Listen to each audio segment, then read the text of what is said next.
Welcome to Ideagen TV. Today we are thrilled to have with us the CEO Whisperer, a leader, a luminary, and an incredible friend of Ideagen, the CEO of the CEO Forum Group, Robert Reiss. Robert, welcome. Well, thanks a lot, George. A pleasure to be with you.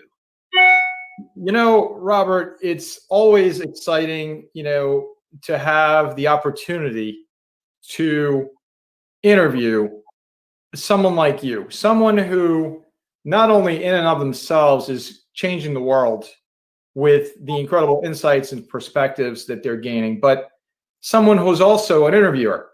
So you are able to provide such multi-layered perspectives today for our global audience at Ideagen TV. Robert, would you kindly begin by telling our audience about yourself and your role and responsibilities as the CEO of the CEO Forum Group? Well, I run the company as CEO. So we have a radio show, which we started in 2007. And I'm proud to say it was cited as the #1 podcast for CEOs. And we have about 600,000 listeners a week on close to 40 AM, FM radio stations. Interviewed about 750 CEOs, and I'm the host of that. Although Bill Peters, managing director, has filled in for me, and I like that. A second thing we have is the CEO Forum magazine, and that goes really to the top 10,000 CEOs in America. It's by CEOs for CEOs. And it's really been our home run because CEOs tell us all the time that it's the one magazine. I remember Ann Mulcahy from Xerox told me, she said, what I love about this magazine is that it's unfiltered directly from CEOs. And that's really what we're trying to do, is get direction straight from CEOs. And the third thing that we run are CEO Connections, where we very thoughtfully connect CEOs with other CEOs. And we've done hundreds of roundtables on thought leadership. And that is just the tip of the iceberg. You are the expert. You know more about CEOs than the CEOs themselves, and in many instances, in terms of the direction, the impact, and you have this uncanny ability, Robert. And we've seen this, and we've seen this in your writing and in your book, of course, The Transformative CEO. How you have this uncanny ability to literally, and perhaps even figuratively, but literally see around corners. You can see around corners. You're able to see the trends and these opportunities that perhaps sometimes the CEOs themselves do not see. In our recent article that you interviewed me with was in Forbes, and I know that you've been talking a lot about this lately, about how the experiences of 1918, of 1929, of 1968 are all wrapped into one. Can you help us explain to the audience what this means? What do you see there in the trend line? Well, the reason that I came up with that, I was thinking that really this is a time that people call unprecedented, but in more ways than one, because there has been a pandemic 100 years ago. There has been an economic crash in 1929. And then there has been racial significant challenges and a cry for racial justice on all ends of it. And that was 1968. And really, it's this three-headed monsters all come into one. And all I have to say is this. The more I speak with CEOs every day, I think this is a great opportunity. There's an old saying, never waste a good crisis. But now is an opportunity for us to think over all three of these elements: societal, economics, business, and health, and get them all right. And I have a vision that as we look forward, let's say 5 years from now, we have a possibility that in healthcare, we could have tremendous results, because all of the healthcare CEOs, they're all speaking with each other, all the scientists are. So we could solve things like Parkinson's and Alzheimer's, which we hadn't even anticipated. A second thing is that economically, we know that technology is going to be a huge fuel. We can create a whole new type of economy. And third, there's a potential for really racial justice. And I interviewed Greg Adams, the CEO of Kaiser Permanente, one of the largest healthcare companies in the world, 300,000 members, about $82 billion. And it's the only fully integrated one. And they are a tremendous company because they have just cracked, better than almost anyone I've seen, the right type of society with diversity, inclusion, action, and equity for everyone. And here's what Greg Adams said to me. A leader must be flexible and connect to the moment. So right now, CEOs have the opportunity to change everything. And that's what I'm hoping happens. That's right. And we've seen, even as of late, the redefinition, if you may, the reimagining of the purpose of a company. How does that play into what you just described? Well, that's a big thing. Let's take a look historically. So I believe, I remember I was giving a speech in like 2005, and I said, we are in the fourth phase of business. And the first one was in the 1920s when Alfred Sloan founded General Motors and really built that up. That was the concept of a corporation. In the 1950s, Peter Drucker codified what it meant to be a manager. In the 1980s, we brought in quality and we brought in teams. And that was really a Japanese way of thinking. Now we're in the fourth phase. And the fourth phase, which sort of started in the early 2000s, is purpose, a purpose-driven company. And if you look at the millennials, I am more excited about the millennials than any generation in ages, because they deeply, viscerally, they care about purpose. They are driving businesses. And now I think that we are going to move in where all CEOs are thinking about purpose. If you look at what the Business Roundtable did, got 181 CEOs all on the same page to talk about that.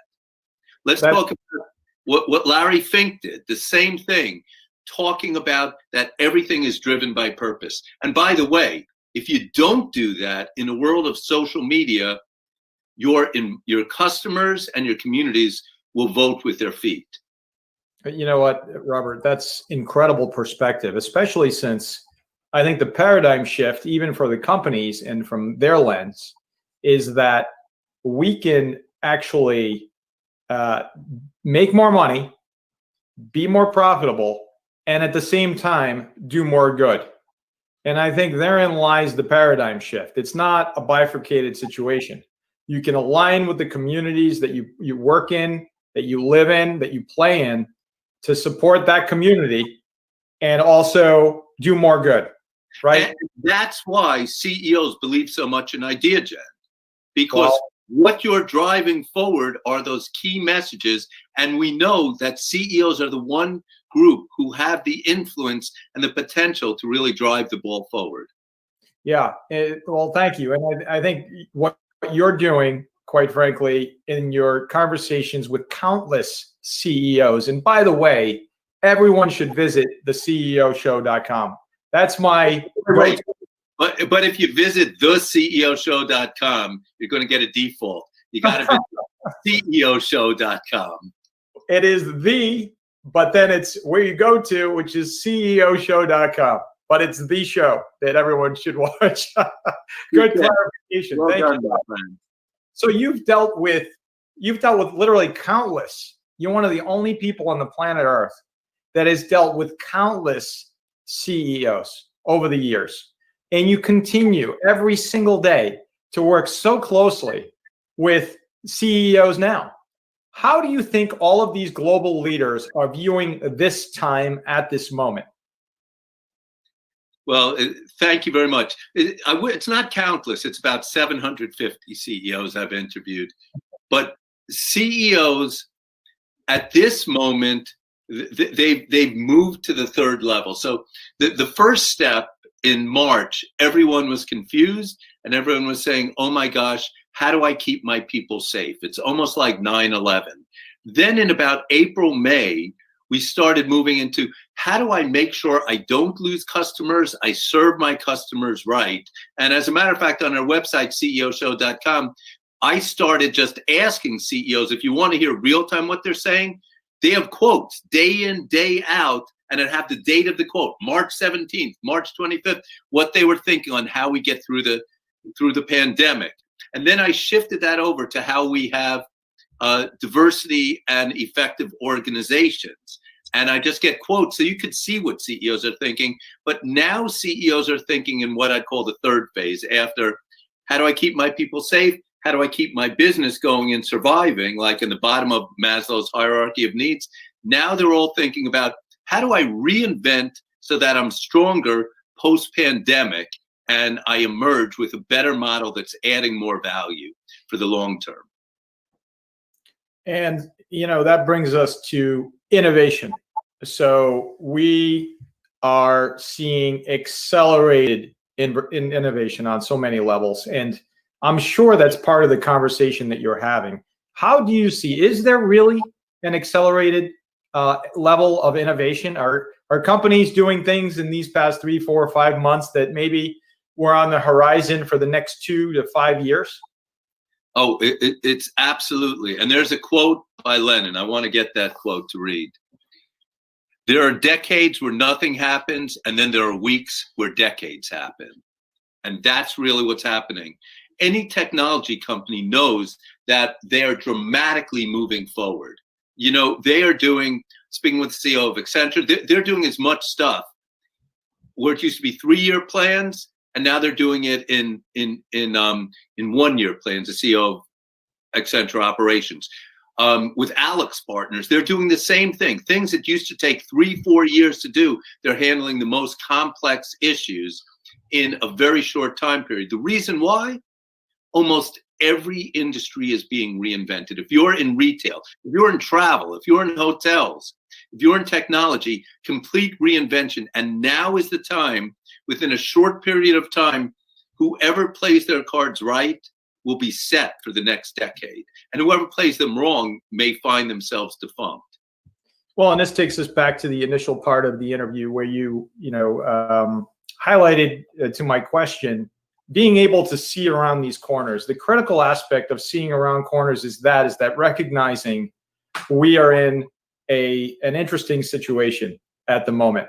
So Robert, during this time, during this global pandemic, what we've seen is a bright light shining on inequality across the planet.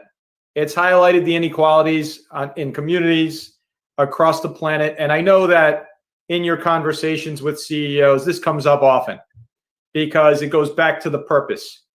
And if that purpose is to serve the community, in addition to the shareholders and the places where companies are having an impact, it's a critical component of the discussion. Why do you believe, based on the conversations you have each and every day with CEOs, that effective leadership is more critical today than ever? It definitely is. So about a half hour before our interview right now, I was interviewing David Rubenstein, who is the co-founder of Carlyle Group, and he also hosts on Bloomberg peer-to-peer. So he's interviewed all the top CEOs. I have his book with me actually right now because I just read an interview of How to Lead, which, by the way, I read a business book a week, and this is the best one I've read in 2020. So he's interviewing Jeff Bezos, Oprah Winfrey, Bill Gates, Warren Buffett. And I asked him, I said, you're interviewing all these leaders. David, why is it important? He goes, there's never going to be a time for some time like we're having right now. And what we talked about, he said, Lincoln was so great. And he said, Lincoln was the greatest leader that he's ever known. Not personally, of course, is the greatest leader he's ever known. And it was probably because of the Civil War. So when times like this emerge, this is the opportunity for CEOs to show and exhibit what great leaders they are. And there's never been a time in my lifetime where we've had this triple-headed monster of 1918, 1929, and 1968 all wrapped into one. And now is the time for great leadership. And enlightened leaders can take us through to the other side where we have a better society, a better economy. I mean, from day one, why I interviewed CEOs, our mission was to disseminate CEO wisdom to elevate business, the economy, and society. I believe there's no greater time than right now for the great leadership to arise. And it's happening in many ways. And that's so great to hear. It's that perspective is so important for our global audience to hear, that from someone who's known as the CEO whisperer. You talk to CEOs every single day, and you have a belief, an optimistic view that today's leaders are emerging and leading effectively. And that is something important. It's an important message to get out there, because I think outside of all of the conversations across the planet, it's very hard for, let's say, good news to rise above the din. And you're, Robert, helping to do that by helping to bring forth all of this positivity from the corporate sector, insights from leaders. And by the way, running a company is not an easy thing. And I do want to say, not every leader is great, and not every great leader is great in every respect. That's right. What I look for is one great characteristic from any leader that they could share with other leaders. You can't expect someone to be great at everything, but they can be great at some things. And the more that we share and we communicate and act on those, the better off we are. That's incredible. I'm going to shift the topic to one that is important, I know, for you, Robert, personally, professionally, and also for our global leaders, that in all of our audience across the planet. As you know, at Ideagen, we are creating awareness for those 17 global goals, the 17 global goals that were agreed upon unanimously by every member, all 193 members of the United Nations, every member state, including the United States of America. Things like partnerships for the goals, ending poverty, ending hunger, equality, and on and on. And so how do you see leaders embracing these goals? And what are your 3 key insights based on just the enormous amount of interviews you've had for achieving these goals by 2030? Okay, first I'll give you one example of how leaders are embracing. Sharon Prince, she is the CEO of Grace Farms, one of the most interesting organizations in the world. They are truly combating human trafficking, which I see as the greatest ill of society. And so look up what Grace Farms is doing. It's remarkable. Now I'll tell you what my 3 are. So my 3 are, number 1, we need to have more women leaders. And it's not because, okay, they're women, but I can say, I think women, after interviewing a whole lot, 750 CEOs, women are often much better CEOs than men, because right now, the key emotion is empathy that's needed. And also it's seeing things synergistically. But I wrote in my Forbes column 5 years ago, we need to have at least 50 Fortune 500 women CEOs. We were at 29, went down to 24. Now we're up to like 38, which is higher, but actually 50 is only 10%, and it's not representative. It's like we're fighting this economic battle with one hand tied behind our back.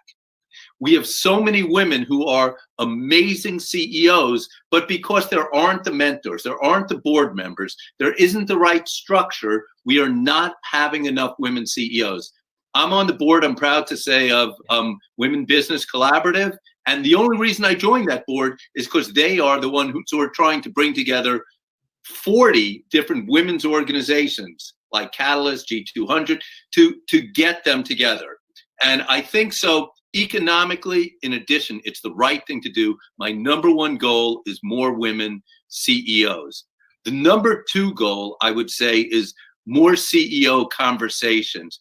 Like we said at the Business Roundtable, 181 CEOs got together and they came up with ideas. CEOs have solutions. There was a videotape in 2015 of Bill Gates pointing out how we could have a global pandemic and what we needed to do to start it. CEOs are problem solvers. The more we have them talking with each other, sharing ideas, the better we are. And then I'd say the third thing is to embrace the concept called conscious capitalism. And George, you're doing a lot of this with what you do with Ideagen. But conscious capitalism, I was first told about by a guy named John Mackey, who was the founder and CEO of Whole Foods.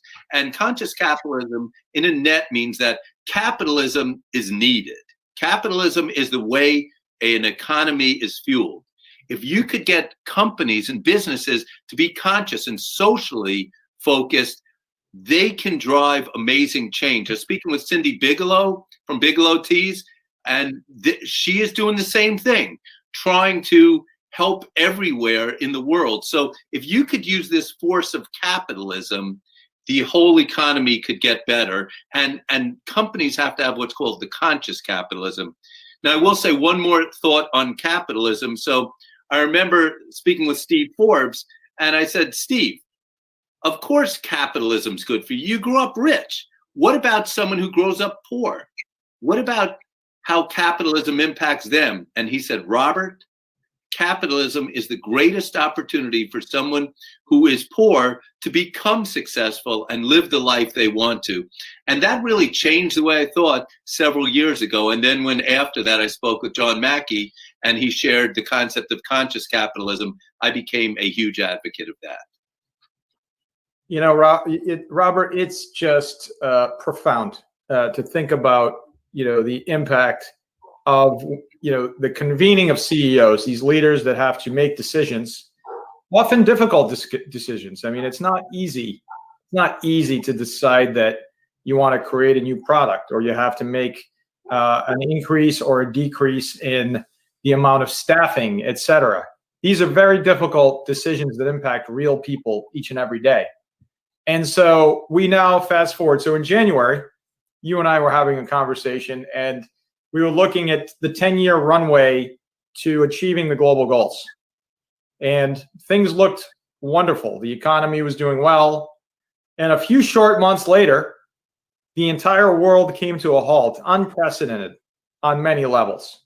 The entire planet, for the very first time in history, experienced the same exact thing. And in many ways, we're still experiencing a lot of it today. And so with this global pandemic, what have you seen in terms of trends, et cetera, in terms of setbacks? And how do you think the best strategy we can employ can be brought forth to help achieve these global goals by 2030? What we have to do is listen, and listen actively. So people very frequently will have conversations. And I was just interviewing the CEO of Nationwide Insurance, about a $50 billion company. And I asked him what he thought the most important skill was. And what Kurt Walker said was, Kurt said, it's really listening to understand. He said, I follow Stephen Covey, and many people listen, but they're focused on what they want. If we could all listen and truly try to understand, we can succeed. I was actually at the dentist the other day, and my dental coworker was talking, and I can't talk because I have stuff in my mouth. And you're not allowed to talk in COVID anyway. And what she said is, with society, what I don't like is everyone shouting. And she said, I believe when people are shouting, it's because they don't have confidence in what their own answers are. So what we have to start doing is stop shouting, and we have to start listening, and truly listening to understand. The more conversations we have, the more open and enlightened we become, and the less stuck on our own platforms we become. And the only way we can succeed is, as you said, this is the first time the whole world's on the same page. The whole world wants us to solve this pandemic. It's rare to make that happen, but we have that opportunity now. So let's all listen and really be open-minded, and that's where the right solutions will evolve from. Robert Reiss, CEO of the CEO Forum Group, leader, visionary, and perhaps most importantly, friend of Ideagen. Robert, thank you. Everyone, visit ceoshow.com for the most incredible commercial-free shows on the planet with, again, the CEO Whisperer. Robert Reiss, thank you, sir. George, a pleasure, and carry on with your important work. I promise you we will, and please do so as well. You're changing the world. Thanks.